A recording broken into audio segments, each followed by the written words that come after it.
Bismillahirrahmanirrahim. Alhamdulillahirabbil alamin.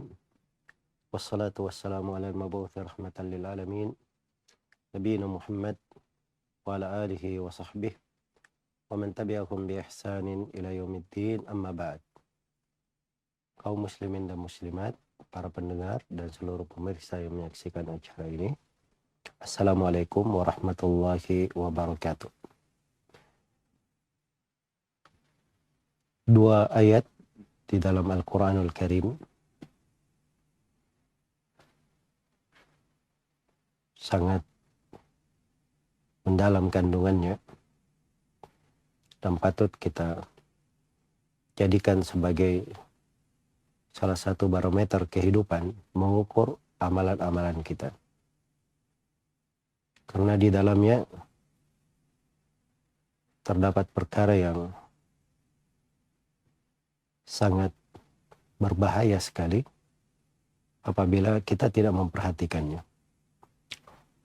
Allah Subhanahu wa taala berfirman,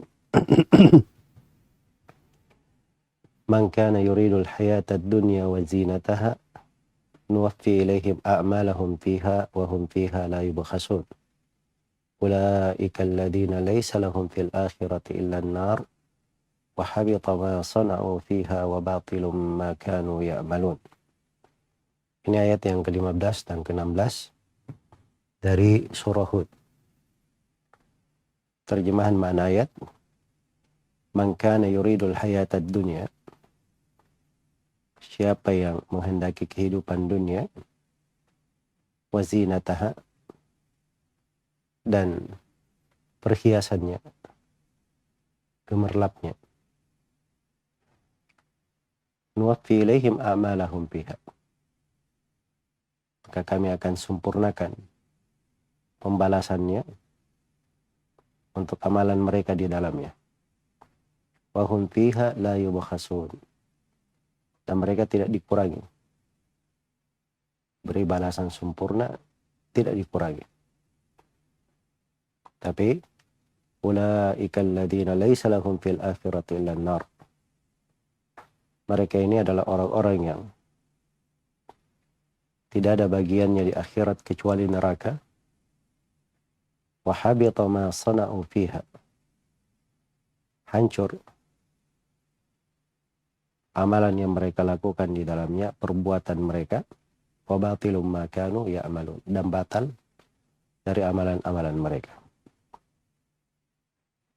Ini subhanallah dahsyat sekali terkait dengan orang yang beramal dengan amalan baik, amalan yang salih, amalan ketaatan. Tapi bersamaan dengan itu disebutkan tidak ada bagiannya di akhirat kecuali neraka. Hancur seluruh perbuatannya dan batil apa yang mereka lakukan. Masalahnya di mana? Karena dia maksudkan untuk amalannya perkara dunia, tidak dia inginkan dengannya mengharap wajah Allah Subhanahu wa ta'ala. Dan ini perlu kita renungi. Apalagi bulan Ramadan ini, salah satu hikmah terbesar di dalamnya adalah seorang menjaga keikhlasannya, menjaga ketulusannya.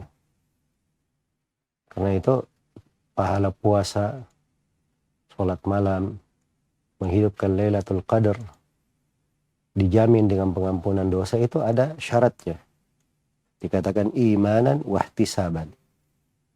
Dia melakukan amalan-amalan itu karena keimanan dan semata mengharap pahala, itu keikhlasan.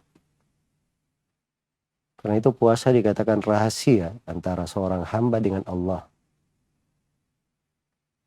Nah, puasa ini lebih mengarah kepada keikhlasan. Tidak ada yang tahu bahwa dia puasa.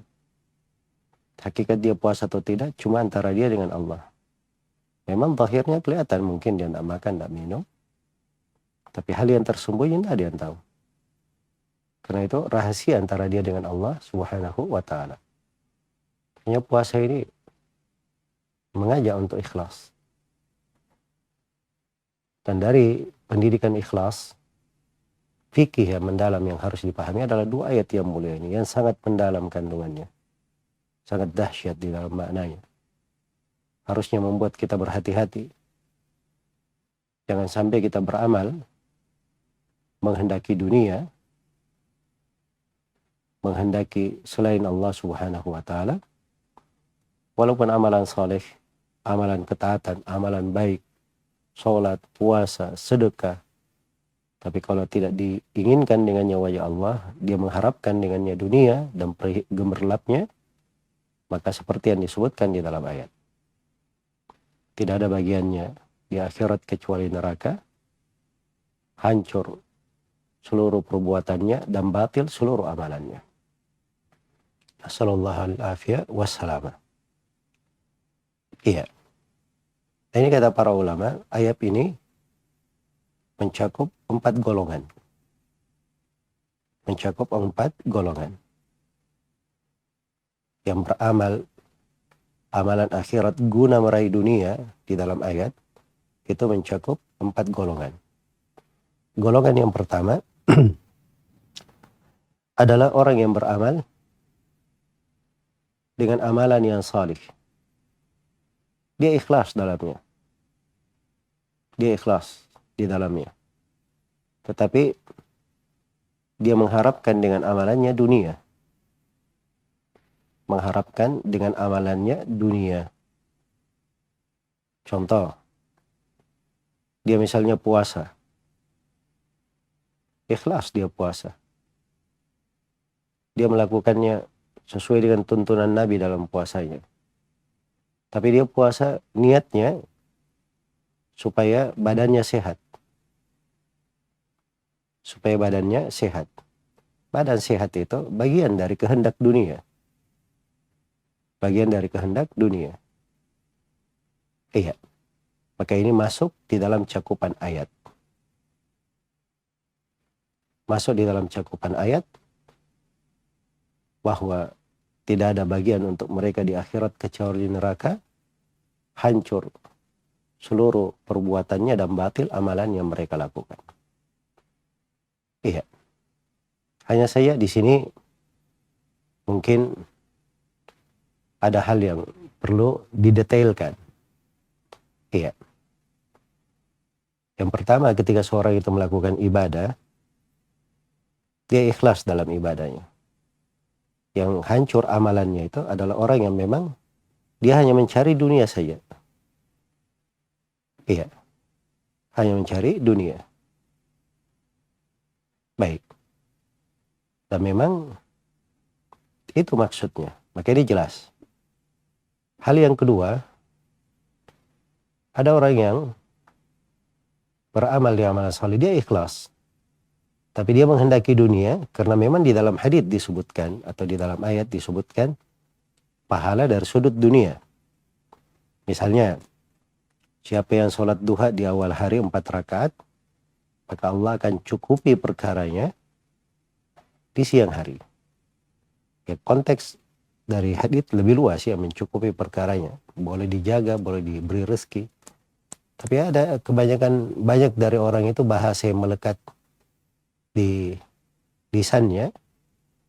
Kalau ingin lancar urusan, terbuka rezeki, sholat duha di siang hari. Jadi dia sholat memang supaya rezekinya lancar.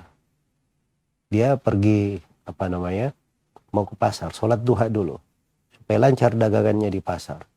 Atau dia keluar, ada bisnis, transaksi yang ingin dia lakukan, kontrak kerja yang ingin dia jalani. Dia sholat duha dulu untuk hal tersebut.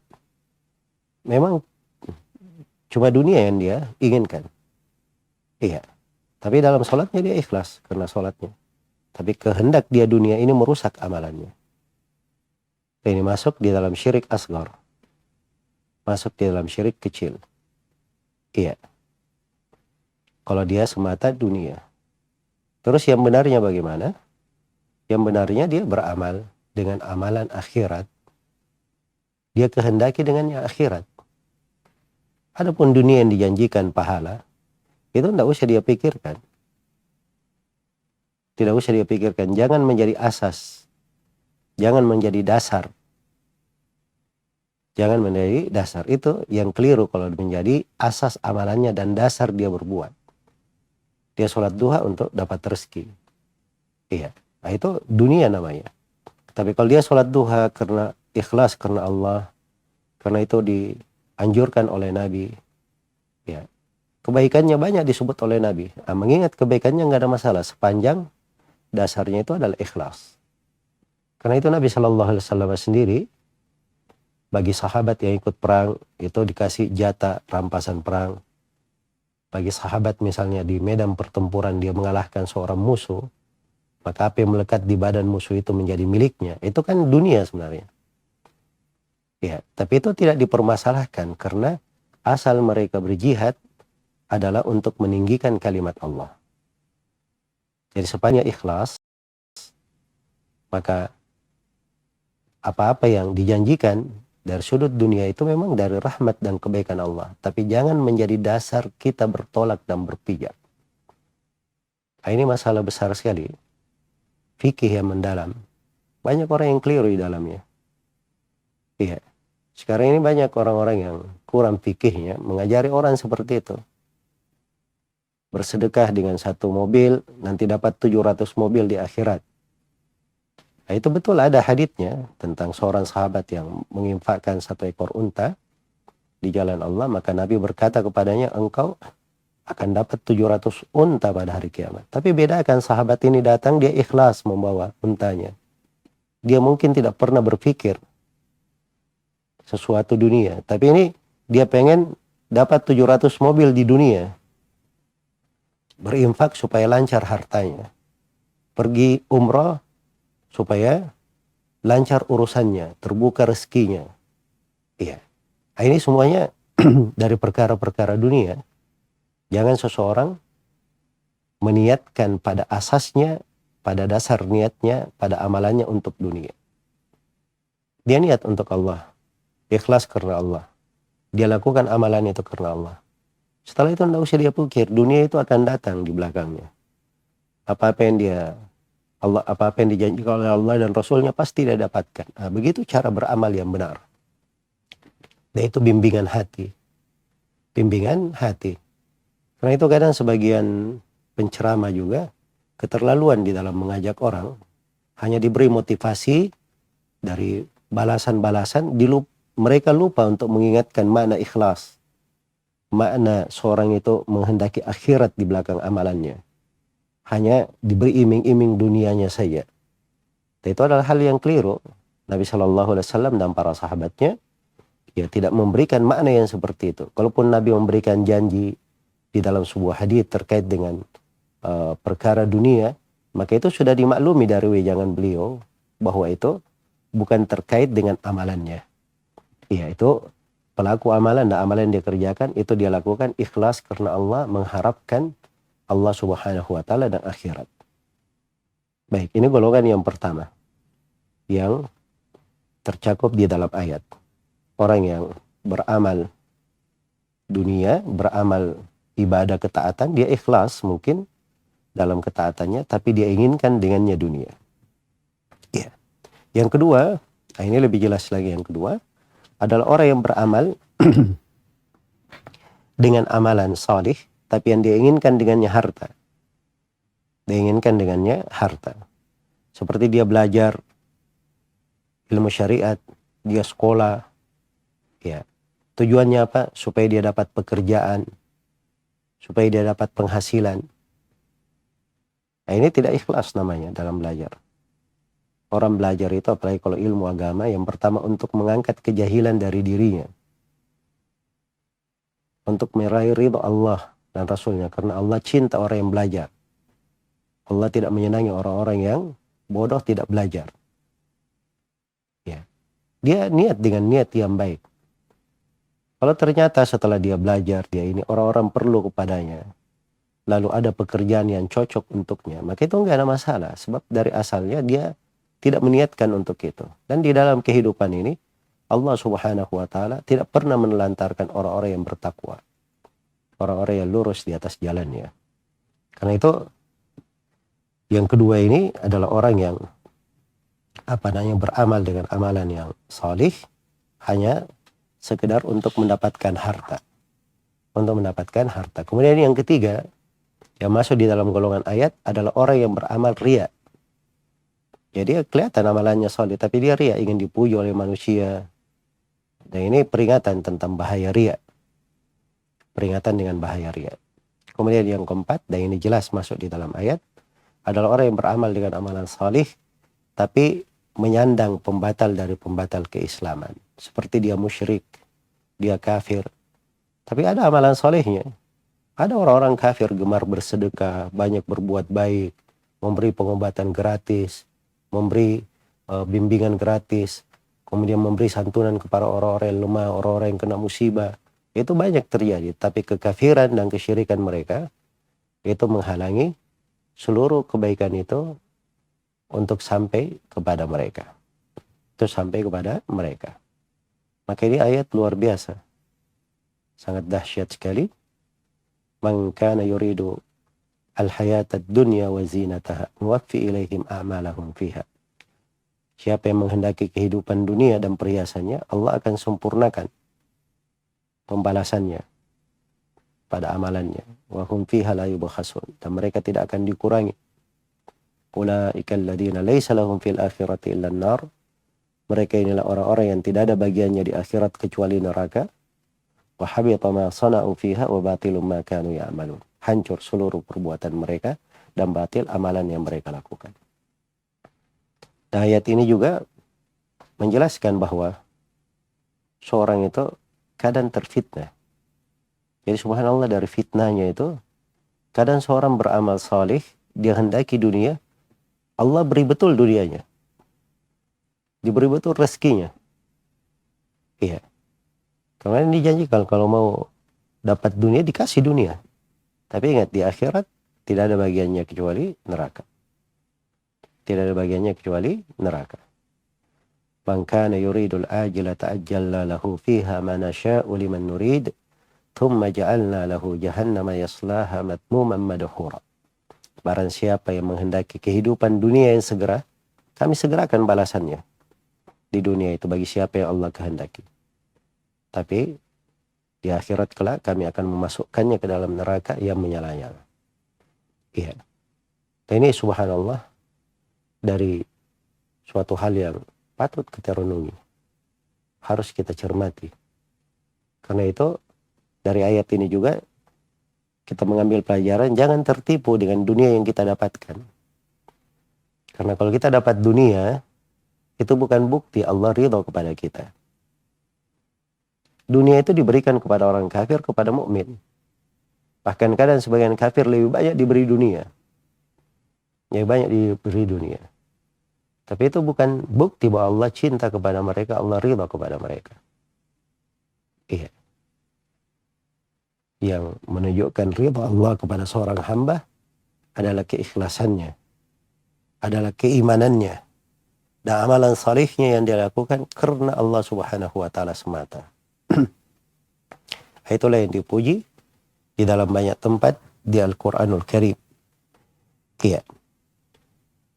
Kemudian yang keempat dari ayat ini juga terdapat dasar di dalam menimbang kehidupan. Bahwa yang diukur itu bukan fisik amalan, bukan zahir dari amalan. Yang diukur itu niat pada amalan kita. Ya, karena itu diperhatikan baik-baik terkait dengan niat ini. Nggak usah memperhatikan ucapan manusia. Apalagi di masa sekarang ini, orang-orang itu terlalu banyak memikirkan apa yang dikatakan oleh orang. Karena memang mainnya seperti itu. Mainnya di media, ya, selalu melihat komentar, memikirkan apa yang dikatakan oleh orang. Nah, ini dari hal-hal yang bisa merusak. Fisik amalan itu tidak diperlukan. Tapi yang diperlukan bukan menjadi pokok fisik amalan. Yang menjadi pokok yang diperlukan adalah niat orang yang beramal. Sepanjang fisik amalannya sudah sesuai dengan tuntunan Rasulullah SAW, dan niatnya sudah lurus, maka barulah amalannya itu syah, diterima untuk seorang hamba. Kemudian yang membedakan di ayat ini juga terdapat pelajaran bahwa kita harus pandai membedakan antara sesuatu yang dilakukan dengan niat menghadap wajah Allah dan sesuatu yang dilakukan dengan niat menghendaki dunia. Karena itu Nabi SAW pernah memberi contoh seorang hamba yang ikhlas. Diberi contoh orang yang berangkat berjihad. Dia ini niatnya adalah agar supaya kalimat Allah paling tinggi. Tidak ada masalah, dia dipasang paling depan, paling belakang, ya, di tengah. Dia malah tidak diikutkan peran cuma merawat orang, cuma memberi minum. Nah, itu tidak bermasalah, sama niatnya, sama pahalanya, sempurna. Karena kembali kepada niatnya itu, kembali kepada keikhlasannya. Dan itulah yang dijaga di dalam syariat kita ini. Iya. Dan ayat ini juga secara umum memberi kepada kita pembahasan fikih yang mendalam tentang pembatal-pembatal amalan, penghancur-penghancur amalan. Ada hal-hal yang bisa menghancurkan amalan kita. Seorang kadang beramal dengan amalan yang besar, amalan yang agung, bersusah payah di dalamnya, tapi subhanallah dia tidak dapat apa-apa. Karena dia melakukan hal yang menghancurkan amalannya. Apakah itu berupa kesyirikan, berupa riya. Ya seperti di dalam ayat ini, ada yang ayat ini mungkin masuk ke dalam syirik akbar, mungkin masuk ke dalam syirik asgar, syirik tersembunyi, tergantung jenis dari kondisi dan keadaannya pada 4 golongan yang telah kita sebutkan tadi. Iya. Demikian pula orang yang kalau dia sudah beramal, memberi kepada manusia, dia selalu mengungkit ya apa yang dia berikan. Dan ini semuanya masuk di dalam pembahasan penghancur-penghancur amalan. Dan itu fikih tersendiri. Ada pembahasannya di tengah para ulama. Perlu kajian tersendiri untuk hal itu. Agar supaya kita menjaga kualitas dari amalan kita. Iya. Jangan sampai seorang itu nanti menyesalnya di akhirat. Nasallallahu alaihi wassalam. Hal ataka hadithul ghashiyah. Wujuhu yawma idin khashiyah. Amilatun nasibah. Tasla naran hamiyah. Apakah telah datang, bukankah telah datang kepada engkau Nabi Muhammad berita tentang hari kiamat? Wajah-wajah pada hari itu sangat merendah, sangat terhina. Mereka beramal dengan susah payah di dunia, tetapi masuk ke dalam neraka yang menyala-nyala. Dan ini banyak bentuknya. Nasallallahu alaihi wasallam, termasuk di dalamnya orang yang beramal kebaikan, tapi dia kehendaki dengannya dunia. Maka mari kita jadikan Ramadan ini sebagai momen untuk kita semua melatih keikhlasan kita, melatih beramal hanya untuk Allah Subhanahu wa taala, selalu memikirkan pada apa yang kita kerjakan sebelum kita melangkah. Kita pastikan bahwa itu untuk Allah Subhanahu wa taala, ikhlas di dalamnya. Semoga Allah memberi taufik kepada semuanya. Wallahu taala alam.